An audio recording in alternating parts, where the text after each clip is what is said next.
Hey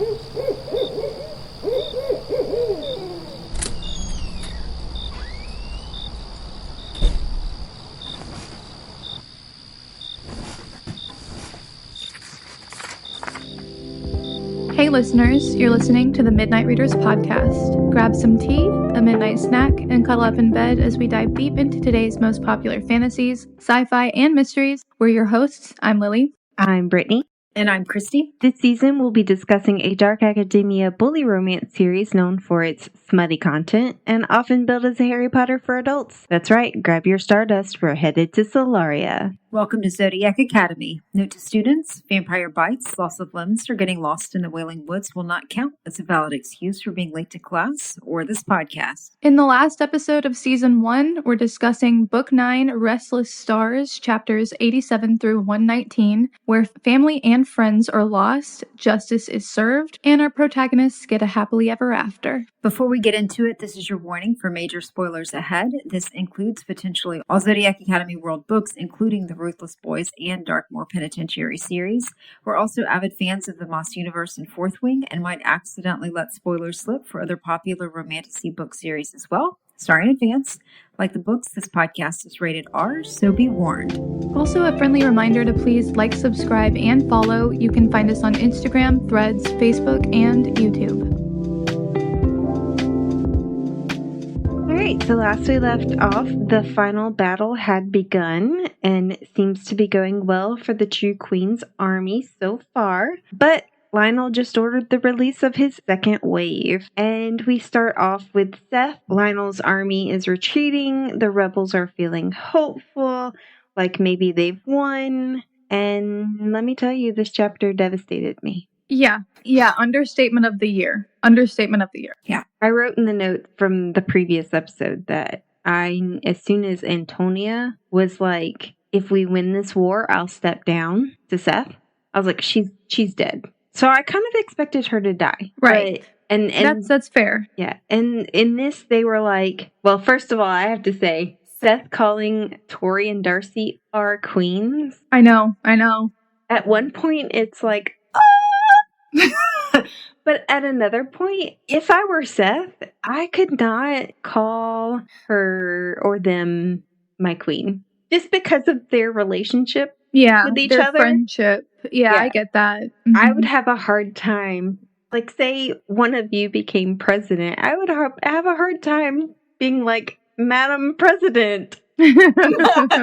Yeah, that's fair. I'd just be like, Christy, Lily, what's up? What's up, dog? What laws you putting into today? Yeah.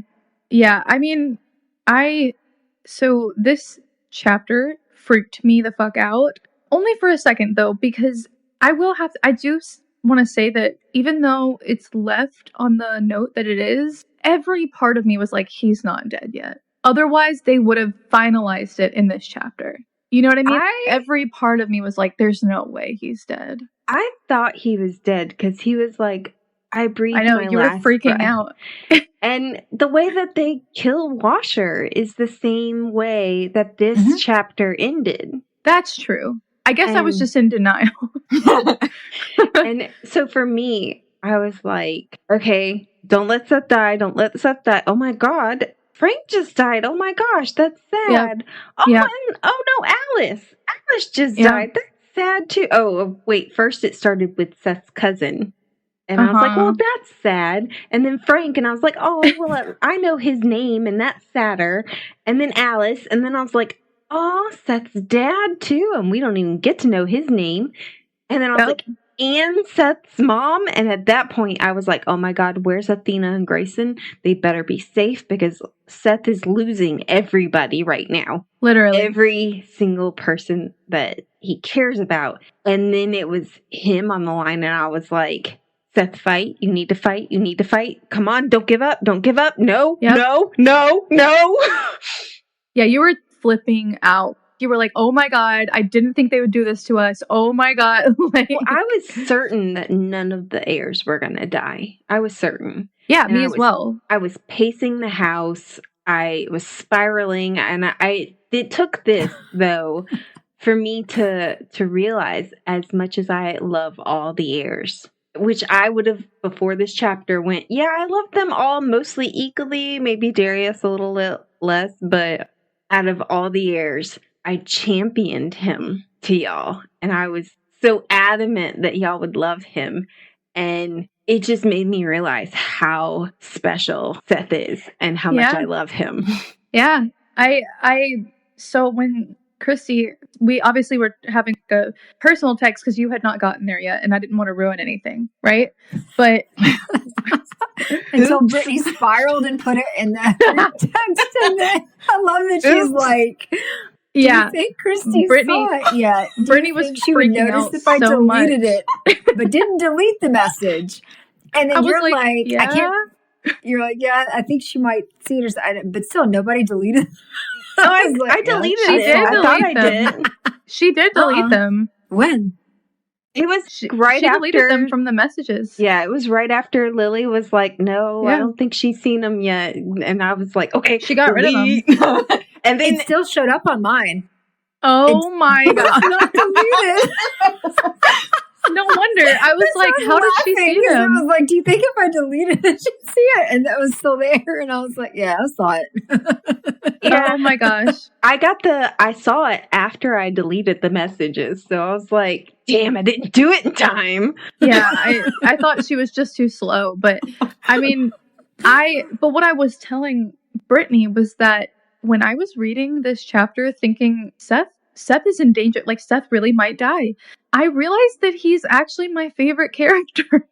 And that I actually was way more worried about him than I ever would have worried about any of the other characters. And you know how I have been flip-flopping about him and Orion. Orion's my boy. Yeah. But in this moment, I realized that I cared more about Seth's death than I cared about possibly Orion dying. And it was a moment of clarity for me. I was like, holy shit, I can't believe I just realized that he is my favorite character. Oh, yeah. And I was horrified.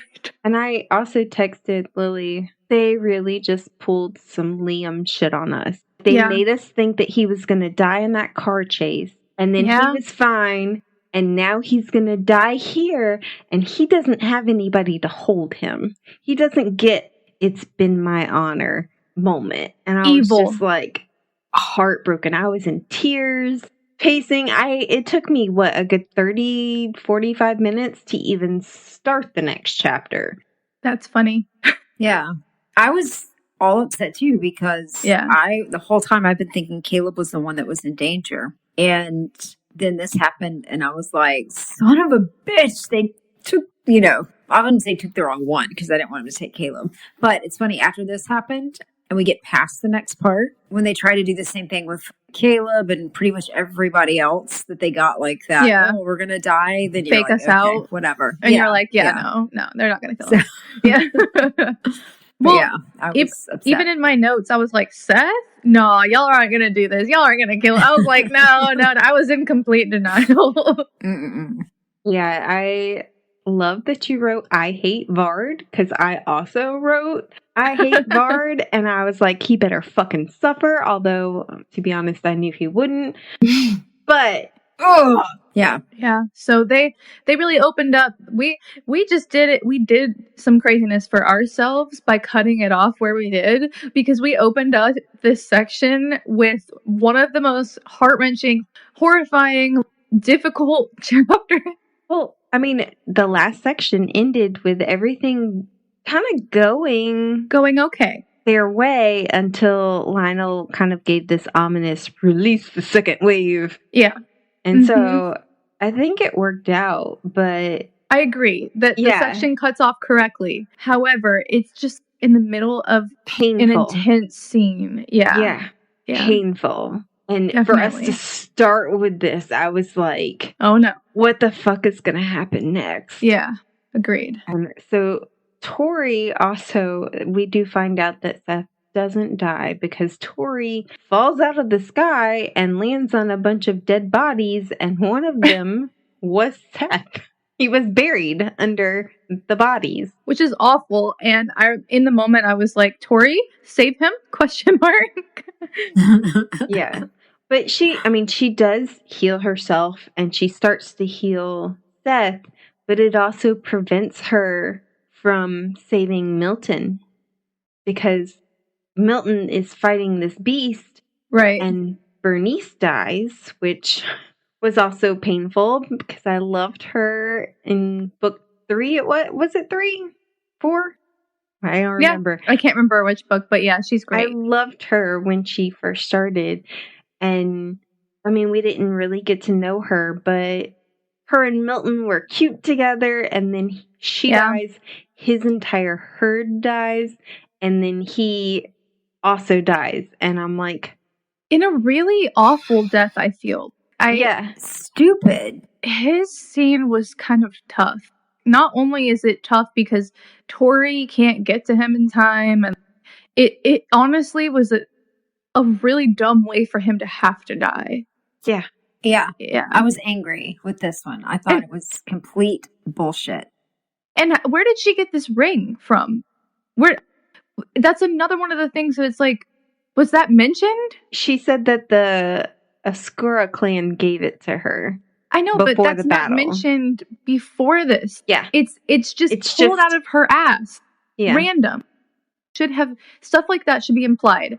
It's okay to have it every once in a while. Obviously, the reader doesn't have to know everything, but it feels like such a cop-out. It would have been 2 seconds before they all went to the battle, Dante coming up to, the twins and saying, here's these little rings that they will protect you.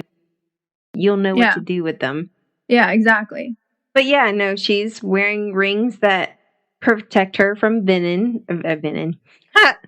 Venom. We're not there yet. If only we had a ring. But, I mean, obviously this came from Carson. Yeah. But yeah, it was random. And I also wrote rings? Question mark? Yeah. Like what? What?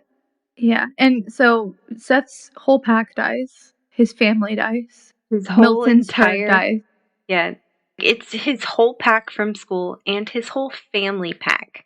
Yeah. Everybody on his side of the Trident formation that was in his section is now dead, except for him. He is the only survivor. And that's got to be traumatizing. Yes. And I got to be honest with you. There's a scene later where he and Caleb, they fight the last monster that I think is the one that kills Seth's family, right? And they pull a move that I was like, why didn't you do that this whole time? I can't remember what it was. But I was like, okay, they took him out so fast with this move. Like, where was that? I think it was something to do with him being in Fae form instead of being in wolf form. No. Yeah, that's true. They used the fire tornado, right? I don't honestly remember. I remember being like, wait, fire tornadoes are a thing? Okay. The whole war was so chaotic. I was like, had a hard time keeping track of what happens when and where. I agree with that, yeah. So, I remember they had the fire tornado, and then while they used the fire tornado, they open up the ground and the monster falls into the ground, and then they put the tornado in and cover him up. And I was like, why didn't you guys do that? Why didn't you do that before? Just bury all of the monsters. Like a blender. Yeah, what? Yeah. Are we sure it killed it? Well, maybe that's the evil that arises later. Right. So Darius and Xavier are flying, and they are intercepted by Ferrex, who knocks Darius off of Xavier and kind of separates them. And I was like, damn it, Ferrex, don't fight for Lionel. Yeah, I remember thinking, what are you doing? Yeah, I think it was a mistake. I think he bumped into him. I think he was like, hey, bro. And he like, whoop, there he goes. My bad. Christy, you're always cracking up. Yeah, I was like, well, I was just hoping that, I was like, be the man I think you're going to be and don't fight for Lionel. But when Lionel, in the last section, I didn't mention this, but when he told Ferrex to go, I was like, you didn't tell him to go where or what to do. He can do. Yeah. Mm-hmm. Yeah. I will. There's a scene in Darius's POV where he's charging up on Xavier's back, which one, he looks like a knight in shining armor, literally, on Xavier's back. But there's a moment where he bends the water in somebody's blood, and I went, oh, Avatar? I don't remember that scene, but I don't doubt it happened. Picked it up. I immediately picked it up, and then with the name that they give, that Darcy and Orion give their child, it's Darcy and Orion, right? They give their child later. Come on. I also put Azula. Yeah. Azula, come the fuck on. And we got a bloodbender? That's sus. Maybe I'm looking for things, but I just think I was like, oh, huh. Interesting. Yeah, that is interesting. Yeah. Yeah, it was just it was a very quick moment. Very quick moment. Did either of you understand what Orion did? Not a little bit. Not even one bit. Pulled that shit right out of his ass. Me either. I was like, what the fuck are you doing? I said, this was not in the journal. You're doing dark magic, yes, okay, that your dad taught you, but why? And why didn't you mention this before? And what? And also, and why was it arms? Yeah. Well, and also, he hasn't used dark magic like that in books. Yeah. I mean, I understand the body parts because you're getting their power from their bones. Yeah. Is what I'm assuming he was doing. But why arms? Why did that have to... maybe because you have to have hands to wield element? I thought it could be any bone, though. I thought it could be any bone, too. I don't know, man. But he came back with a fucking pile of arms like they were wood stacks for a fire. Maybe they were easiest to pull off, but... That's nice. Yeah. He did say this was a magic that we've never seen before because it was too risky to do. And I was like, well, then why the fuck are you doing it now? Again, why? Just one more thing we have no idea about until they just drop it on us in this war. And I'm sorry, I'm going to beat that over the head. But I'm going to beat the dead horse with that. It's just like with an arm. Yeah. It's a fair assessment because the whole war, the whole book seems rushed, and I'm just, as much as I love the series and I pushed for us to even cover it, I was like, I'm a little unsatisfied. I'm disappointed in the end, and I'll be honest, I was a little disappointed with the end of Ruthless Boys, and I was super disappointed with the end of Darkmoor. As much as I loved Darkmoor. So great series. It was full of action. Everything was great. And then the last book was just like dead in the water. Damn. I mean, there's parts of the battle that I like. There's parts of it that are like Lionel that are just fucking riveting. Yes. But then there's other parts that are just so confusing. It was just so much crammed into one book in one section. It was overwhelming. It was too much information. I think you kind of missed the. Well, not only that, but we talked about this last episode, but with Clyde just being easily defeated like that. Yep. Yeah. And the monsters did some damage here at first, and then I feel like after the first initial painful experience, then they were all gone like that. The towers were super scary, and then they, boom, gone. And then they were gone. Because the washer in his little panties. which y'all called that he would be fighting on the battlefield in his Speedo. And I was like, oh my God. Yep. He made it happen. How else would that happen? Yeah. Well, we also knew Speedo. He would sacrifice himself. Yeah. And he did. Mm-hmm. Yeah. Yeah. In a blaze of glory. Was not sad to see him go. And then he came back. I made Johan listen to the opening of that chapter. Yeah. So that he could hear what I was dealing with in that moment. Yeah. But I love that all of Lionel's children have turned on him now. All of them. Yeah. Yes. I love when Therex, when he is, Darius is talking about going and beheading him. And he said, I was thinking this morning how much better he would look without a head. It would match with his missing hand.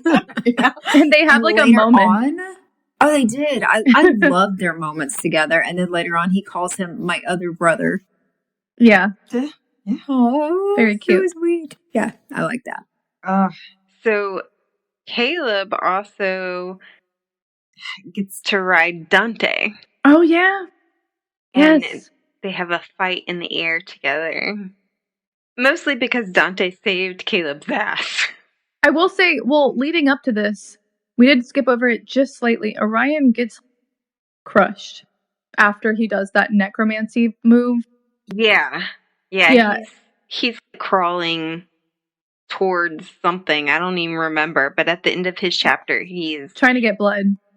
Yeah, that's right. He's so injured, but he is still dragging his body through the dirt, trying to... It's actually so sad, and the image of him doing that literally broke me. I was like, oh my god, this is so bad.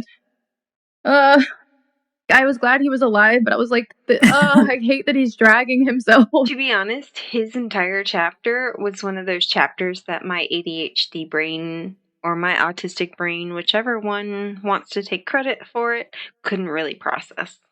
You think? I think it was so overwhelming. You were just like, I don't know what's going on. I think we'd had so many chapters by then that ended with somebody about to die that it was kind of like, it was a little overwhelming. And I think when he started crawling, I was like, hold on, Darcy will be with you in a minute. Oh, no.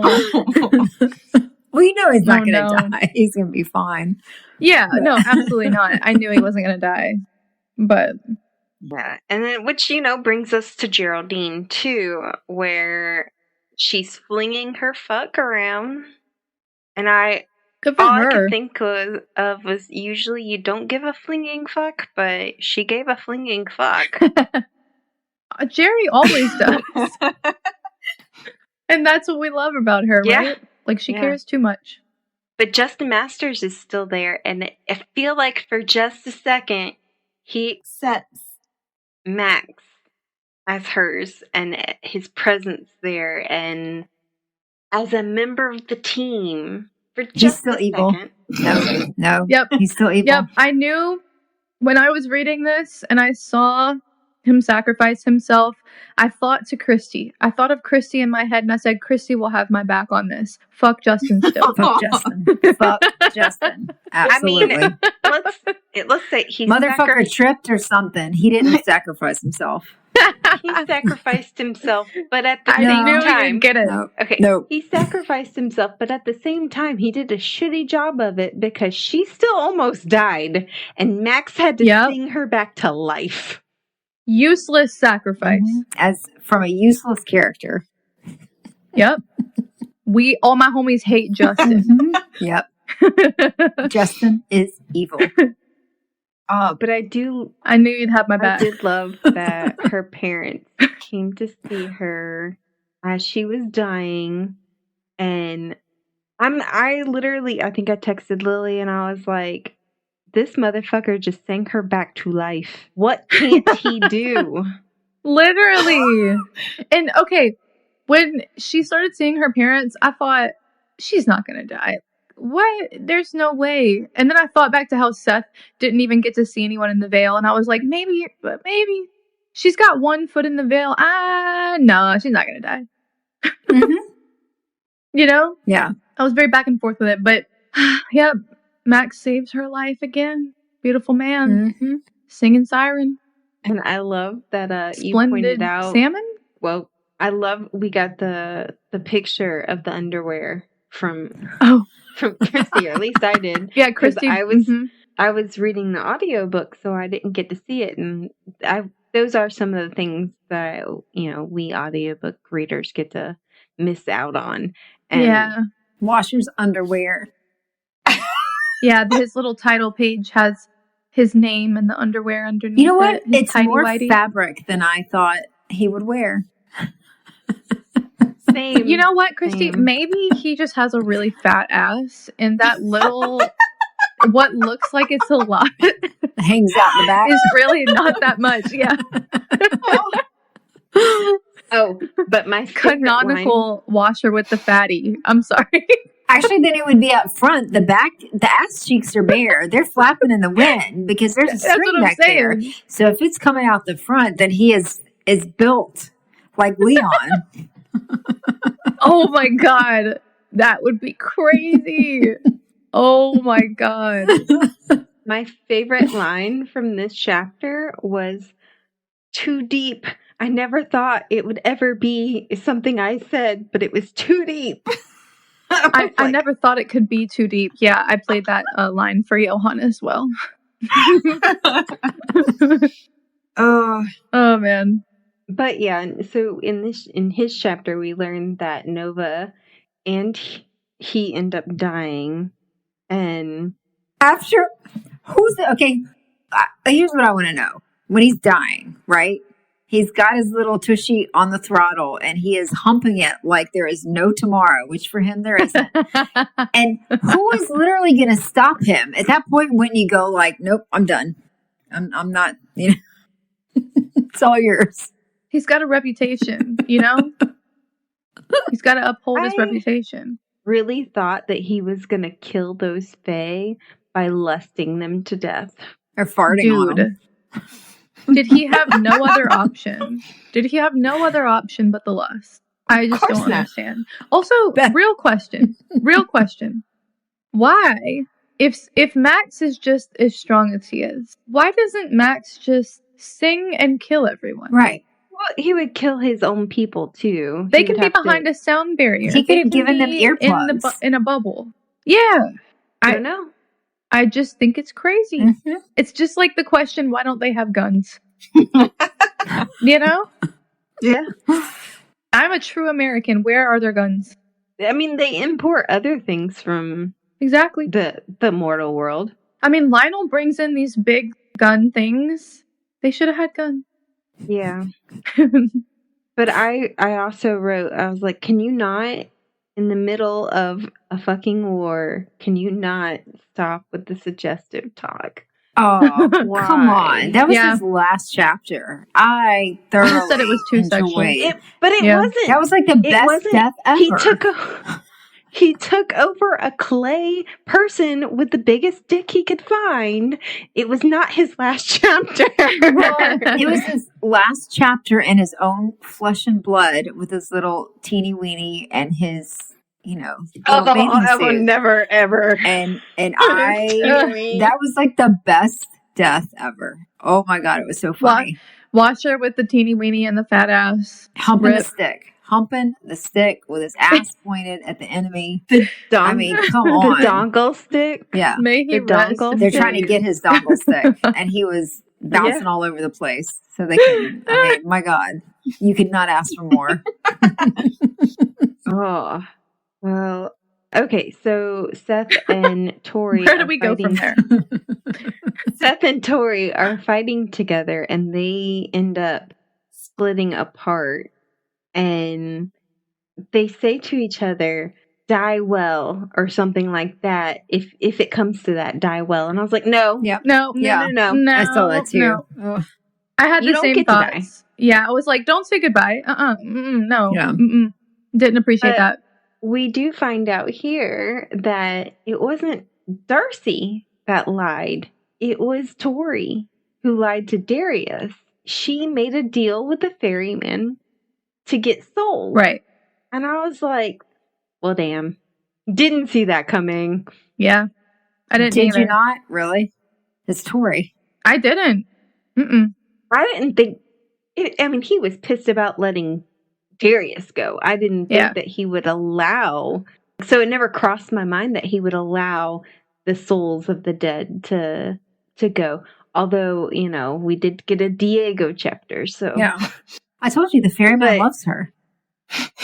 You were right, because never in my life did I expect for that shit to go down.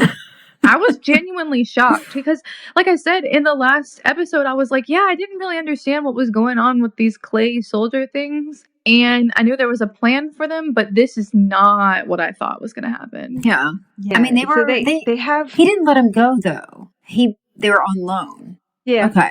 Yeah. Okay. They had 5,000 clay people to fill, and when she started this ritual with carving in the rune, I was like, damn, is she gonna have to do that for every single one? I know. And then I was like, okay, good. Apparently not.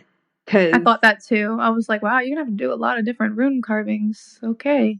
Yeah, because she does end up almost dying here, and Darius feels it and channels his power to her. And I think, isn't it Hale who comes to him and says, "Don't you dare let her die." Yeah. Uh-huh.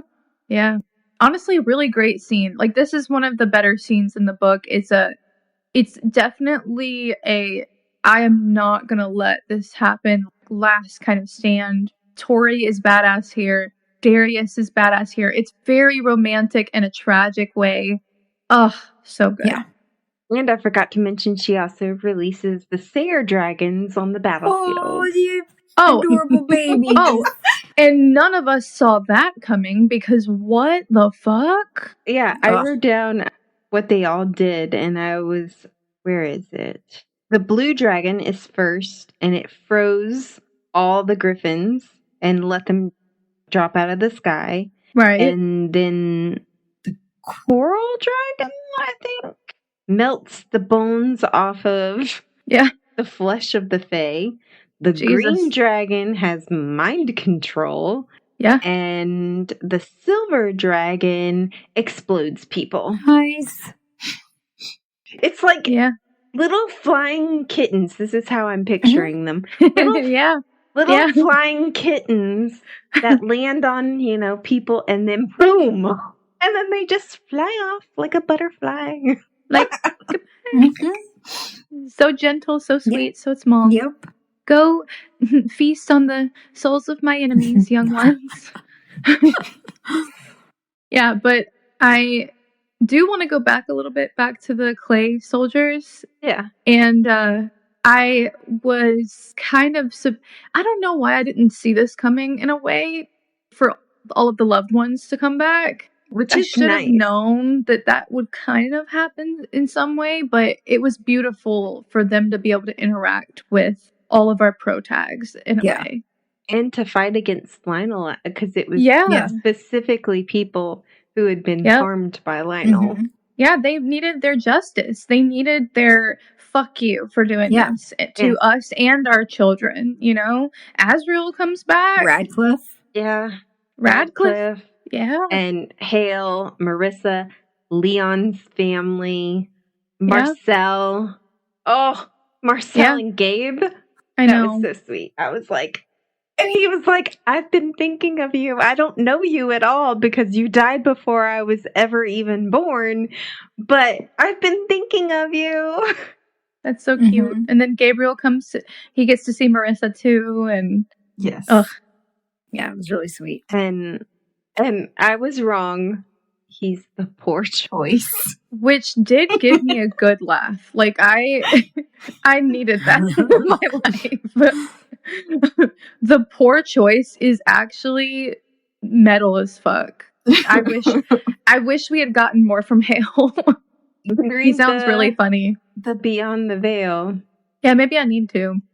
My question was, when they were resurrected, would they have their powers? Because I felt like that was going to be a huge overpowering, you know? And they did.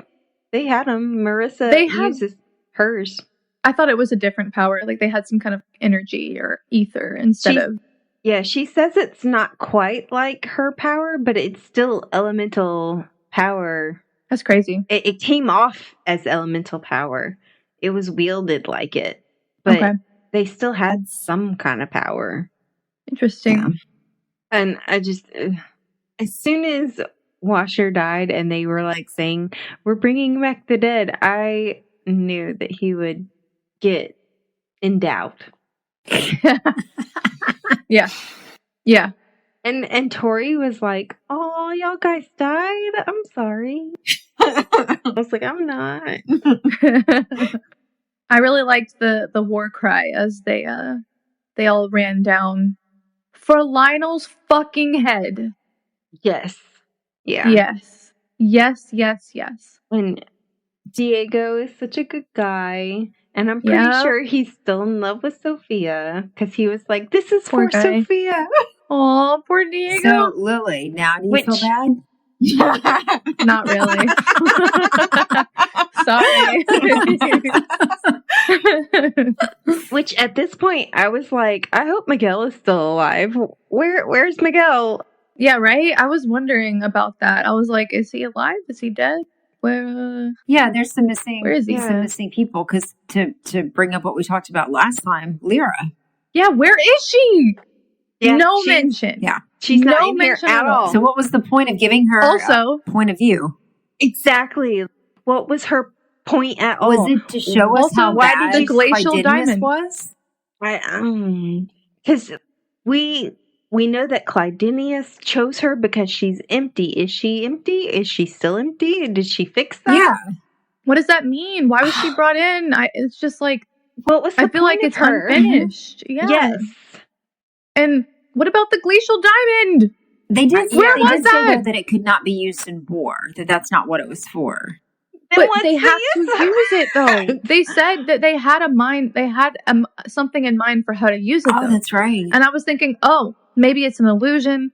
Maybe it's to keep, I don't know, blind somebody. Yeah. I was just like, there's got to be something. And then there was nothing. Yeah, I don't remember it ever coming up. I mean, we could have missed it, but I don't remember it Chances ever coming are one up. of us would have caught it. We could have.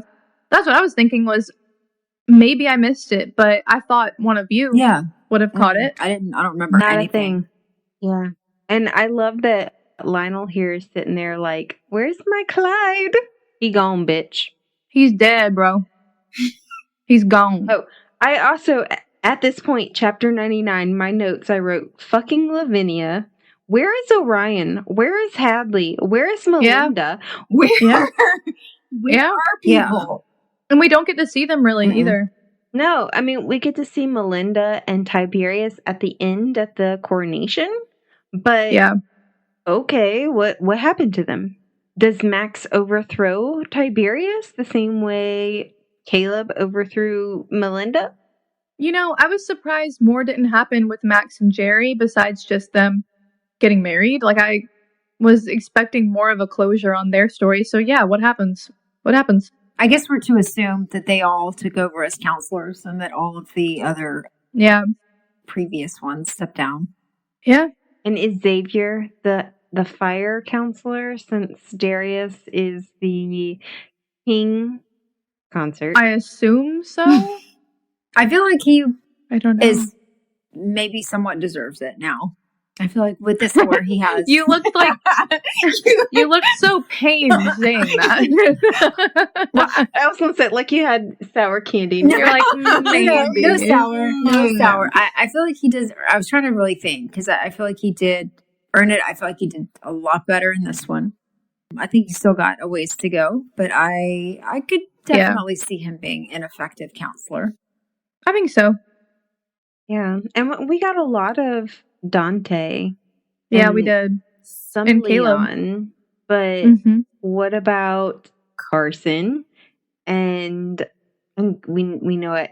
We got Gabriel, although his whole role in this war seems to be to make clay people. Art project.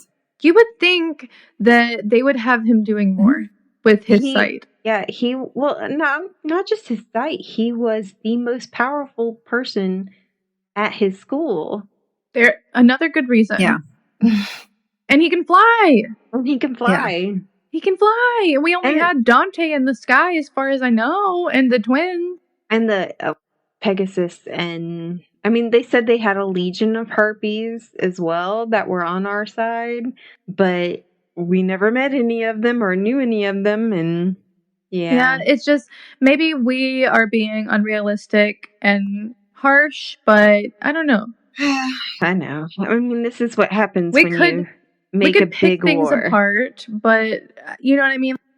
We could pick things apart, but it's just we've read a lot of books. This whole scene reminds me of Endgame Avengers, last battle versus absolutely. And even then, they managed to at least showcase every single person without making it overwhelming. So you knew what, the amount of back T'Challa and was forth doing, and Spider-Man and Valkyrie and Iron Man and everybody else. You knew what they were up to, but they were still alive. And at this point, we're like, is Miguel still alive? Is Melinda still alive? Is Tiberius? Is what's going on? Even better if they had grouped them better. If they had grouped, I don't know, randomly, Miguel in with some of the others, the way that they grouped Caleb and Orion together or something like that, then we still would have gotten some closure on those characters without having to give them a POV, maybe. Yeah. We would have at least seen and known that they were still alive. Yeah, I think the hard part for me was that the chapters were so short that the use of first person and it was really difficult to kind of stay with whoever it was that you were. If it had been maybe third person, I think it would have been easier because it would have had to say their name. So you would have, I don't know, that just, to me, it kept throwing me like, okay, who am I reading now? Yeah. It's a lot of back and forth. It helped for me for the different voices because the authors are so great that each one has a very distinctive voice to the point where as soon as they say chapter 1 or whatever, I know immediately whose chapter it is. Really? When they say the chapter number, I know immediately what character it is. Even between Tori and Darcy. Yeah. Chapter 1, Darius. Chapter 9, Darcy. I know immediately who it is. And that is so impressive to me. The audio narrators for these books deserve an award. They do. It's great. Not only did they nail that, but they go above and beyond. Like Geraldine singing? What? Yeah. They've got different accents, different voices for men. Yeah. Different voices for the various women characters. You can always tell. It's so good. Yes. I hope people listen to the audiobook just for the fact that it makes these books cinematic in a way that the writing does not. And I don't say that often about books. I enjoy reading the ebook and physical book more usually. But the audiobooks for these there's such a different experience. I will read the book and then be like, I have to hear that in the audiobook, and then go back and listen to the audiobook. So good. Okay, let's talk about Xavier and what he finally calls the spares together. Finally. To use this anti-war machine thing that they made, what did they call it? The diffuser? Yeah, the diffuser. Whatever the fuck Let's plug it into the castle. Yeah, I thought it was so brilliant that when they were working on it, they were like, well, we don't have something to amplify the power. And they use Lionel's castle, which is made out of jade. And I was like, that is so brilliant. Brilliant. Yep. I loved that. It's a really good addition. I loved that. At first I thought they were going to use that diamond to amplify it. And I love that they didn't. They went a different route. And it was an unexpected Funnier. route. Yeah. Yeah. Justice. And they do end up gathering Ellis to their side. She was going to run, but Xavier talks her into actually helping out, which I was a little disappointed in Ellis at first, but I'm glad she stepped up. Well, but the thing, I'm glad she did step up because she made sure he couldn't leave. She took his stardust. She did. She really did. She stood up to him and she took his stardust, which I thought was really great. But she was also going to run and hide and not participate in the fight at all, which was somewhat disappointing. It was. And I was glad that... To be fair, she didn't know anybody from the other side at that point to really step in and help. Plus, I think she wanted to get the stardust as far away as possible. Her dad and Max. Max offered her a peace offering. But he wasn't right there for her to really come to. But I think part of hers was also to get the stardust away from Lionel. I mean, She was leaving as well, but... Which brings up a question. So the twins used all their stardust to get their army to this battle. Ellis just stole what was left of Lionel's stash of stardust. Mm-hmm. And right. all of the dragons, except for Darius and Dante, are now dead. Yeah. Who's been making stardust? Not Darius, because he couldn't make it before. They have it in the after epilogue. Maybe Dante? I don't know. I don't know if he can, because he's a storm dragon, though. Well, maybe there's dragons in not Solaria, but wherever Dante and Leon and them are from. They're from Solaria. It's just a city in Solaria. Okay, my bad. But you bring up a good point. They could be. There could be dragons in Grandpa's. Yeah, there's dragons country. Elsewhere, right? I guess. What were you laughing at, Christy? You're like, yeah, my bad. I don't know, just the way you said it. Okay, yeah. Okay.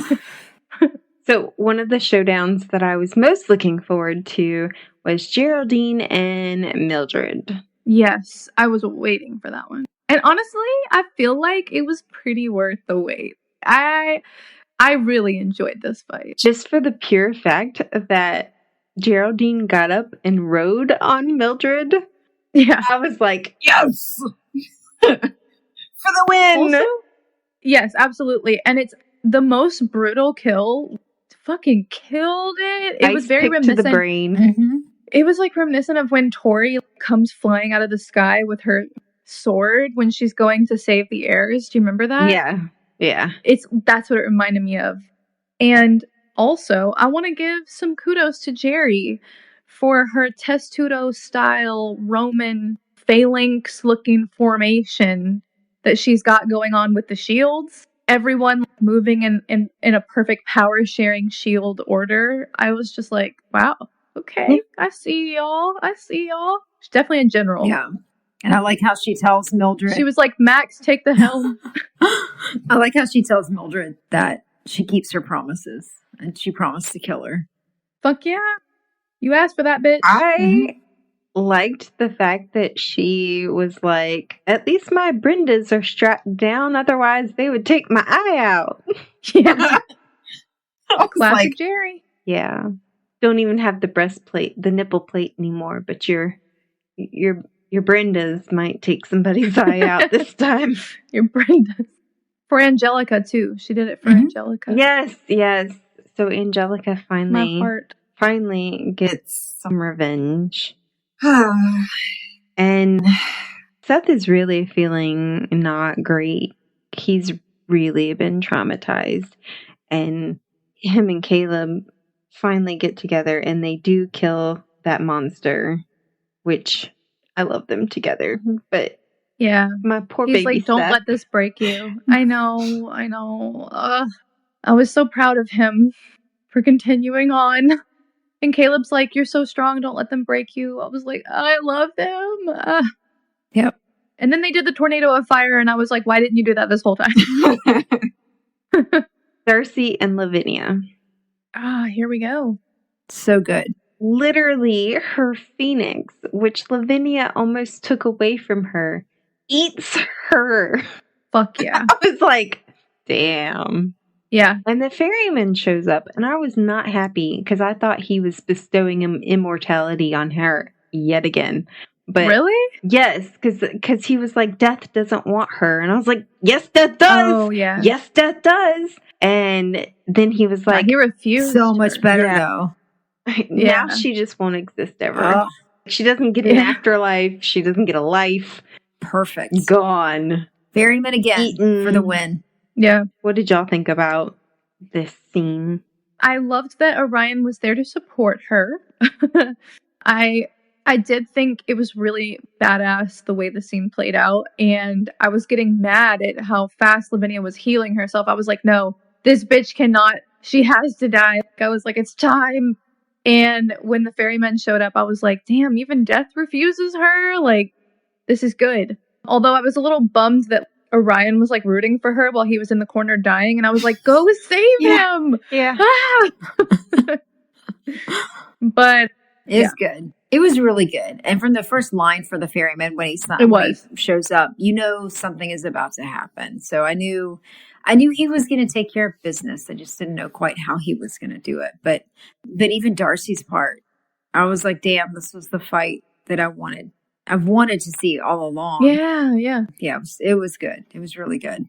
It was very Bellatrix of Lavinia to be like, dead, your mate is gonna be dead. Yeah. And after she's gone, for some reason, everybody thinks the war is over. I was like, I thought that too. I was like, what about Lionel? Yeah, I had the same reaction. I was like, wait, because nobody respects Lionel. The only time anybody's ever afraid of him is when he has some sort of weapon to wield, and Lavinia was gone.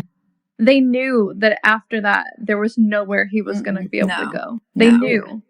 But Hale shows up after Orion is healed, and he's like, "You have my blessing, good choice."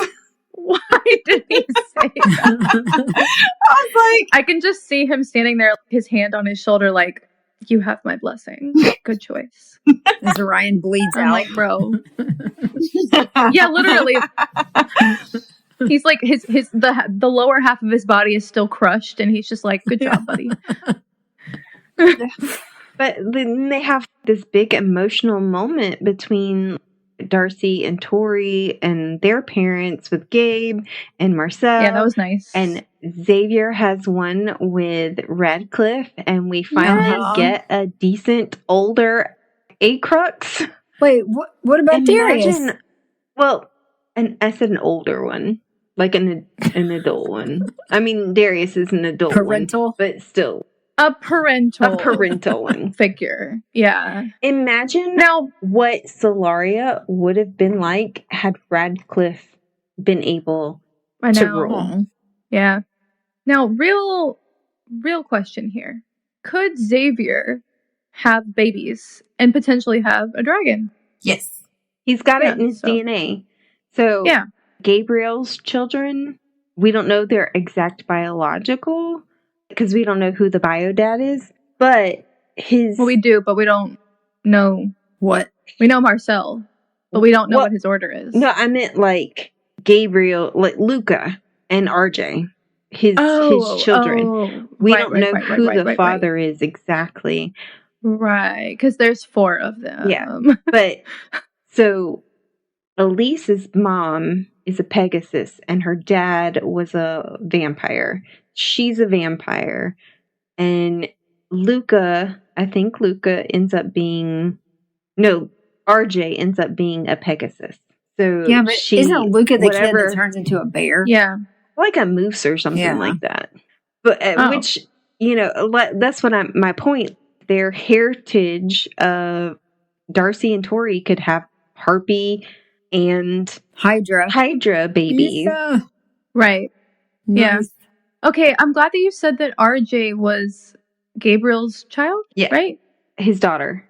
In the epilogue, or near the end, RJ is mentioned, and I had no idea who the fuck that was. Because she's not mentioned except for in the epilogue confused. Of Ruthless Boys. I was so confused. I was like, who is RJ? Did I miss something? Yeah.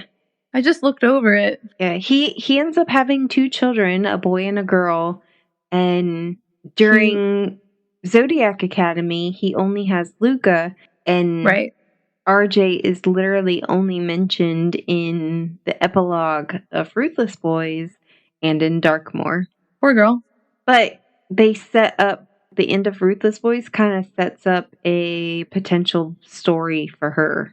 I figured since there wasn't much about her that means there might be more later. Yeah. Okay. If they ever write it. Yeah. All right. So Catalina also is with Xavier, and Azriel gets to say goodbye to his son, which they finally get their proper goodbye, I guess. Which I was so excited to see. I really wanted them to have their closure, especially since he faked his death. Yes, I was very glad that they had a moment together, and I felt like, honestly, in the epilogue where it's revealed that they also talked about the guild, I was kind of mad about that because I didn't think that he should have to talk to his dad about work in his final goodbyes. And that actually pissed me the fuck off. Yeah. I was like, wow, so how much time did they they didn't have that much time together. Did they talk about the guild the whole time? That pissed me off. Yeah. Maybe I'm being overly sensitive for Orion, but that would anger me if I only had 5 minutes with my dad who was dead and I had to talk to him about this job that I was taking on. That would make me so mad. Yeah, I get that. Anyway. Meanwhile, while they're all celebrating the end of the war, Darius and Therix are sneaking into the castle and they meet up with 5 dragons who are guarding Lionel. And they were like, Prince Darius? And he's like, actually, it's King. Mm-hmm. and Therix is like, did you forget the consort part on purpose? And Therix is like, oh, really? Yeah. Again, love Therix. You sure about that? Yeah. Yeah, he's great. But they defeat them. Lionel runs off to his treasury or whatever. And I forgot to mention in the last episode, but I was like, does he feel the bond when his bond did die? And then later it said that he did. And I was like, yes, I hope it's painful. I hope it's that was a lot of them every time. Yeah. It was like 200. Yeah. Plus Lavinia. I'm still mad that he did that. And when he's in the treasury and they're like, well, what about the queen? He was like, all my bonded are dead. He said, I said all of them. Like, slaps the shit out of that lady and cracks her skull. Mm-hmm. Which, shouldn't be working for Lionel. Mm-hmm. You're like, serves her right. And then for Vard, doing the glamour, I guess, or whatever, of himself so he can take off with some money. Really? Pulling a Peter Pettigrew. He had so many other opportunities to do that where he could have actually gotten away with it. And that's the moment you choose. Literally. Why. Yeah. But see, he did get away with it. I mean, he did, but that's where I was really confused, is that I thought Vard created another version of himself to trick Lionel. But then it sounded like Lionel saw the true him through the gate at the end. He did. But then he ends up saying he was somewhere else and it made it sound like the trick worked and he thought the other one was also Vard. I don't know. It was very confusing.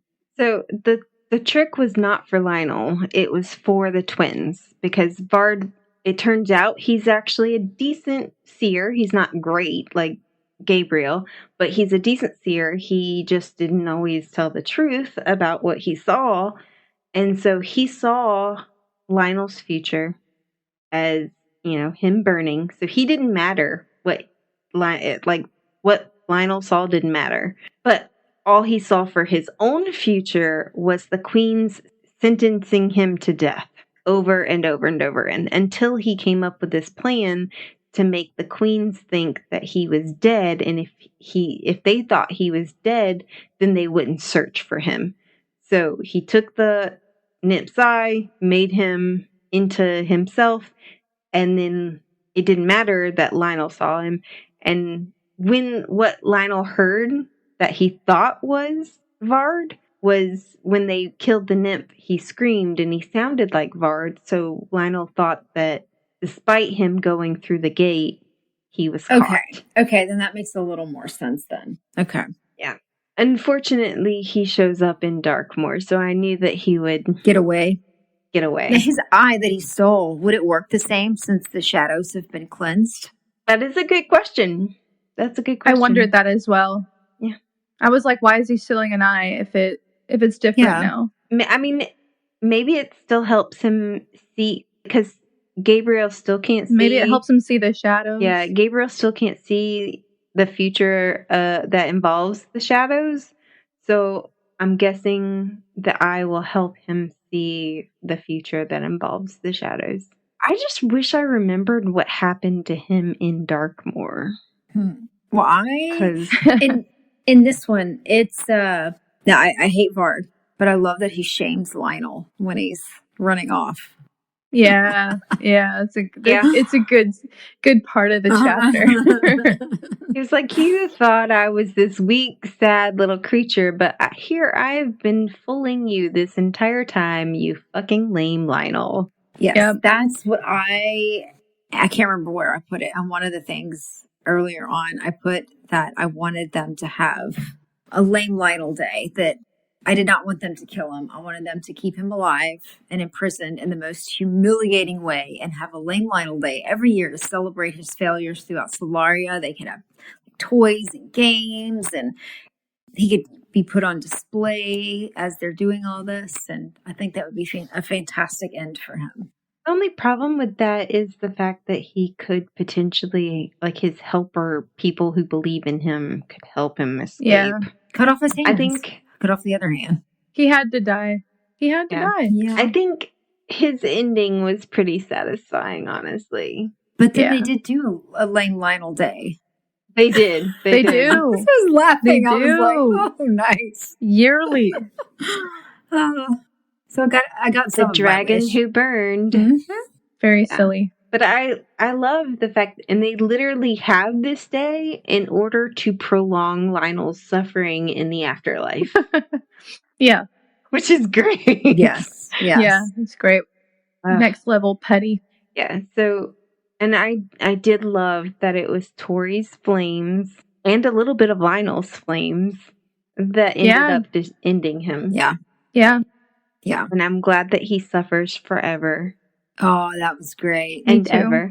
And he begged. He fucking begged. I love the way that they framed this last scene with him, where he's running down this hallway or running through these tunnels, and these people who he's hurt in his life are coming out of the woodwork like, oh, hey, buddy. Xavier gets to fight him. Caleb and Seth get to fight him. You know, Jerry comes up. Darius is here. All these people who have been involved with the atrocities that he's committed. And it was kind of like they were playing with him, you know, messing with his head. And it was like, we're cornering you. You can't go anywhere. It was such a good feeling ending, the fact that he throws fire at Tori, I literally wrote, Tori's fireproof, you fucking idiot. Or I put bastard. Well, what kills me with this is that as he's doing the running, he fucking says, I am a king. I run from nothing. As he's running. I know.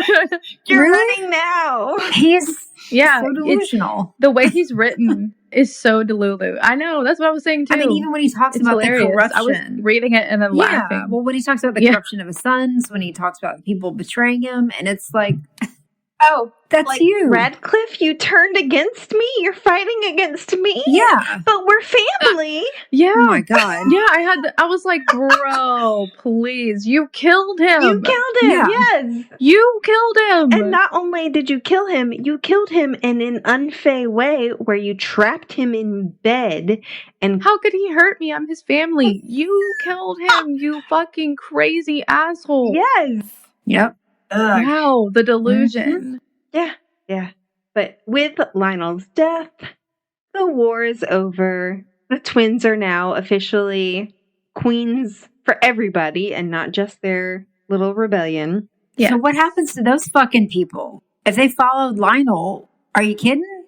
Really? I'm sure unless they participated in the army, they probably got forgiven. Oh my God. Yeah. So we get the twins' coronation, and I don't know what the fuck Darius and Orion are wearing, but I'm picturing the Nutcracker, the way Tori said.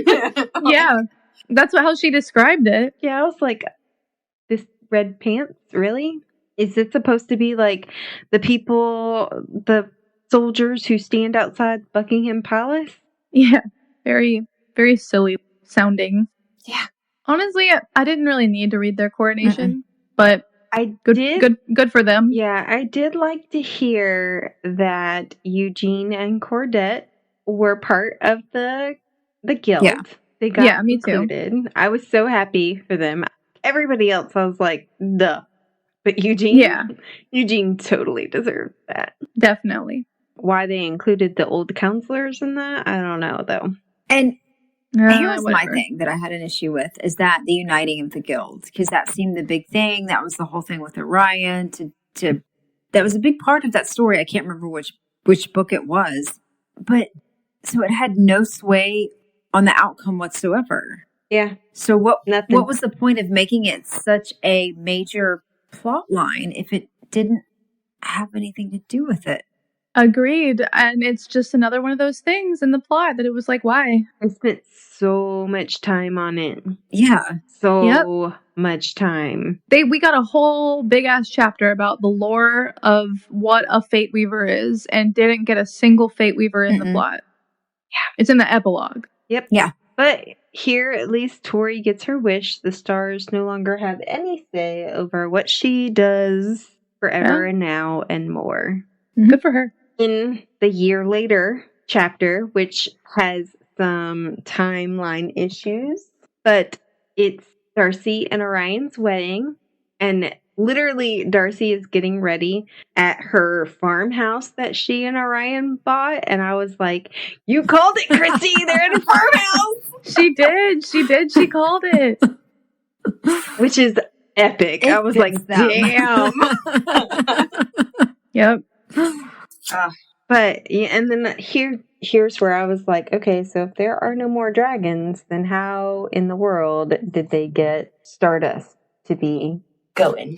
I don't know. Either they had a bunch of Stardust or they figured out how to make it. Well, they said they used the last of their Stardust, and they used the last of Lionel's Stardust, so... But technically speaking, should Darius be able to make some? He should. Yes, that's what I was saying, is either he figured out how to make it or they found some. But I will say I was thrilled when I realized they were getting married in the library. Absolutely lost my mind. Why the fuck did Arnold get to stay? His ass should have been fired. Literally, I put Arnold rolling eyes emoji. And then, he's really good at protecting. Yeah, I was like, she bought Orion the Library of the Lost? She bought him a library full of rare, priceless books? Damn. And then Arnold, rolling eyes emoji. Yeah. Before and after that I was like, because Arnold's so happy. He does not deserve to be happy. He deserves to be fucking miserable. Yeah. Yeah, what a dick. Okay, so here's my problem with this chapter. Darkmoor takes place 5 years after the end of the war. It was made perfectly clear to everybody who read Darkmoor that it's been 5 years. And yet in this, it's only been 1 year since the end of the war. And Rosalie didn't come to their wedding because she's in Darkmoor. So here's my question, because you brought this to me when we were finishing it up. Does Darkmoor start with Rosalie getting into Darkmoor, or does it start with her already in Darkmoor? It starts with the crime that she commits to get into Darkmoor. Interesting. Yep. So she should have already been... So, yeah, they fucked that up. They fucked that up. Yeah. For sure. And how come Lionel's death doesn't void that whole thing? I don't know. Because it's stupid, because they had to write another series. That's the answer. The whole thing is that he can't be pardoned or released. He can either live out his full sentence or he can escape. But nobody's ever escaped from Darkmoor until Rosalie. Right. Because she did. Oh, of course. Yeah, that sounds fun. Yeah, it sounds fun. I'm not gonna lie. And see, so when I think it was like a couple of episodes ago, but I said this time around, I was like, oh shit, I almost let it slip that Vard was in those books, because when we were reading the series, I paid a lot of attention to his monsters because they show up in Darkmoor, and I was like, oh, I almost slipped there. I see. I was like, oh. But yeah, sadly, Vard is not done with his monster-making ways. So Darcy and Orion get married, and then we see them have their lame Lionel day. Yep. Yes. And 7 years later, and Tori is pitching a fit because she just learned from Gabriel that she's having another set of twins, because they already have twins. I think I'd be throwing a fucking fit, too. she's like, this is your dick's fault. Your dangerous dick. First of all, I'm thrilled that they have so many children. We talked about this a little bit, about how we said that I thought she wouldn't have kids because I didn't think she was the type. I didn't think she'd be a bad mom. I just thought she wouldn't have kids. Well, it turns out she has 1,000 kids. So there goes that. We know of 7. Yeah. And they're all sets. So I have a feeling, and by the way, the twins do come from the father's genes, I'm pretty sure. So Darius, good job, Darius. Yeah. The best chapter, though. Oh my god. The best chapter. Seth's. Guys. Guys. Died. The fucking laugh that left my body when I read that that Seth was like, maybe he wants to break me like a Bronco. I'm gonna cry just thinking about it. I was like, oh my god, is he dressing up like a Pegasus? Caleb is gonna lose it. And he and Caleb comes in and he's like, at first he's like, oh my god, you shouldn't have done this. I'm not into this. At first he is a little angry. He sure as shit was into it later. I hate this rumor. Yeah. The next morning, things got a little weird last night. He was like, I might want to do it again. I would do it again. Only because it's you. Only because it's you. Sure, Cal. Sure, Cal. It's like, I'm not into that, but I am into you. So, I'm just dying. I appreciate the authors for throwing us this bone. Especially since Seth knew from the beginning that Caleb was not into Pegasus. He knows that the twins started that rumor. And he just decides that maybe he doesn't know. Maybe he is into Pegasus. Seth knew there was something there. There was something there he could do. Oh, mm-hmm. He knows his man. This was one of the best chapters. And to have it end with them, they had surrogate moms. And they now have 2, I guess, twins of their own. Yeah, very sweet. And Seth with his, don't tell us whose is who. I was cracking up when he was like, I won't tell anyone. That obviously doesn't mean our friends, though. Yeah. So I won't tell anyone. Yeah, I won't tell anyone. But anyone doesn't mean everyone, right?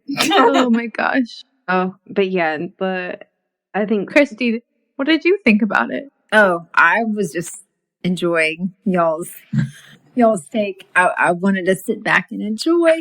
I thought it was good. I thought it was really good. I loved it for the both of them. I love that Caleb was happy. I love that Seth was happy too, but Caleb was my favorite. So I was really glad. And of course. Being dads was so cute. It was. They got a little boy and a little girl. And I hate the name Kale, but I know. Yeah. Seth and Caleb's baby, then he's a vegetable? I know. All I could think of was kale from Kale. Hate that. But it's the little boy is Caleb's and the little girl is Seth's, right? Did I get that? I think it's the opposite. The little boy is Seth's. Okay. And the little girl is Caleb's. Whichever one had the light hair is... Oh, wait. I think I got that mixed up because in my brain, Seth is still the blonde. Dang it. Right. Yeah, Caleb is the blonde. That will never change. In my head, Seth is blonde. You always think Caleb has dark hair. Yeah, because, Yeah. Blonde men are not, okay. Anyway. But yeah, no, I died laughing through this whole chapter until the end. And the kids, I'm glad that they got their heirs. Yeah. They're adorable. And we find out that Darcy and Orion have another baby. They have Archer and Azura, which both Lily and I noted, is very close to Azula. But yes. what is with the A names? I don't know. They seem to enjoy them. Maybe because Azrael goes what? Oh, I don't know. Azrael, Azura. I don't know. Tori had triplets. I didn't even write her kids' names down because I was like, there's too many. Well, you can look them up on Wiki if you want to know, just for all the readers out there. I love that Seth taught his kids to say Moon Uncle to Orion. Yeah. That kills me. Anyway, so they emerge. Azura as a phoenix, which I was like, so she's the next queen? How do you decide who's queen? Yay, Azura. They're gonna have to fight each other to the death. So Tori's twin boys were firstborn, but this is the first phoenix that they mention. So who does get that? I don't know. It's not for us to decide. Maybe the twins, Darcy and Tori, will come up with a way to decide succession. Yeah. That's more fair. And the best part of this chapter of all, the thing that has made Darcy Christie's number one favorite character, we learn that Darcy is creating a sanctuary for endangered animals and taking in all of them. Taking in the strays, yes. So she is now officially my favorite character of the whole book, barely edging out Caleb. Oh, wow. And I love that Orion is like, I am okay with it. I like it. But I also like punishing her for it. Mm-hmm. I will be grumpy about it because I enjoy punishing her. So and Shadow playing with the goats. How cute is that? Love it. Yeah. I love it. Happily ever after. Although my equally favorite part about this, I think it was this chapter. Is this the one with Therix? No, that was the previous one. Where they were doing the burning of the dragon. Oh, that's right. And he has the Sayer dragons with him. They are his babies. Yeah. I love that. Yeah. Oh, and who are these other people that Xavier has allowed into his herd? And is he sleeping with them, or are they just part of the herd? Yeah, I don't know. And what happened to the spares? Did Athena and Hadley end up together? We don't get any answer on that. We don't get Lyra. We don't get Miguel at the end. What happened to Diego in the fight? Yeah, I don't know. There's so much that is left open-ended at the end of this book. Yeah, and honestly, we could have done without this last chapter where they're like too many years later and just before everything goes to hell again. Yeah. And literally it's just, we flew and told our parents our lives. Literally, like I was like, okay, that's enough. Okay, why did you need to tell us this? You could have ended with anything. Why did we include this? But final thoughts on the series? Yes.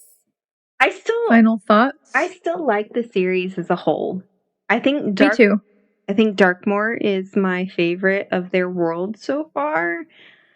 Although this ending was better than Darkmoor's. Like, I think I blanked out all of the last book of Darkmoor because I was just so disappointed in it.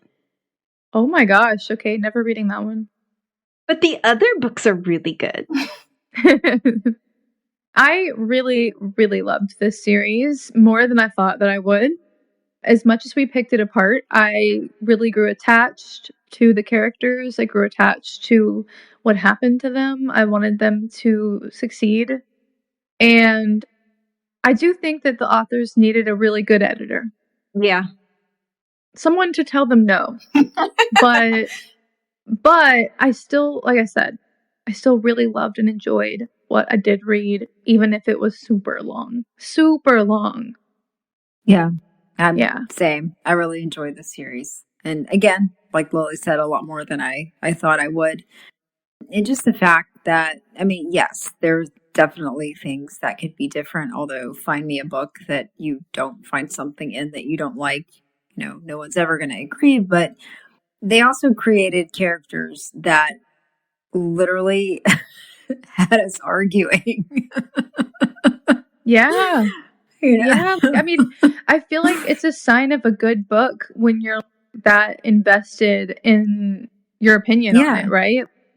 If you didn't care, it wouldn't be feel good. Protective of the characters, that you actually get, where it is stressful. I mean, I had some weeks that it was, I was not very happy because I was so stressed over these characters. And I was like, Christy, it's a fucking book. Come on. But that's why we do this. Yeah. Right? Yeah. So would you read another book by these authors? Yes. Oh, I already bought Dark Fae. I bought Dark Fae because I have to read Leon and Gabriel and Carson. I don't know if I'll read Darkmoor Penitentiary, to be honest with you. We'll see after I've read Dark Fae if I feel like I'm going to read it on the side, but I really could not give up Leon as a character yet, and I really want to know more about him. So I would like to read that one. And I love a reverse harem. I'm sorry. I love a reverse harem, so yeah, it was calling to me. I've already read Ruthless Boys and Darkmoor. I'm debating on Neverkeep. I don't know. And then there's this other series that I don't think has anything to do with Solaria except for the multiverse aspect of it. But I'm kind of waffling. I need a break. Yeah. From them. Definitely need a break. For probably a good minute before I start anything else by them. But would you recommend, and what type of person would you recommend to? I can't say that I would recommend this to many of my friends. I'm going to be honest with you.